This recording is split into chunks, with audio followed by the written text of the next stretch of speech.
Assalamualaikum warahmatullahi wabarakatuh. Hai teman-teman, jumpa lagi sama aku. Hari ini aku lagi jalan-jalan ke pantai Ujung Blang Birun ya teman-teman. Kebetulan hari itu kami lagi intal-into gitu guys. Jadi kami pulangnya mampir ke sini. Penasaran juga gimana sih suasana laut di Biren ini. Ini pertama kalinya aku ke sini ya, teman-teman. Jadi di sini itu ada juga nih yang jualan balon, apalagi itu gelembung, terus ada ikan, ada orang jualan makanan juga.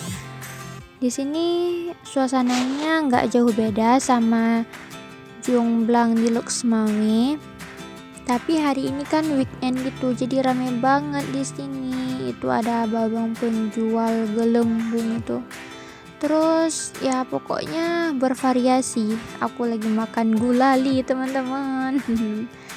Pokoknya dibilang seru ya seru, dibilang nggak seru ya kurang seru juga. Soalnya nggak ada ayang yang nemenin. Jadi gini nih, sebelum pulang aku beli somai dulu.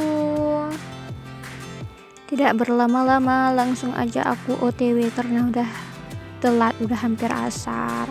Nah dulu ya teman-teman, makasih udah ngikutin. Assalamualaikum warahmatullahi wabarakatuh.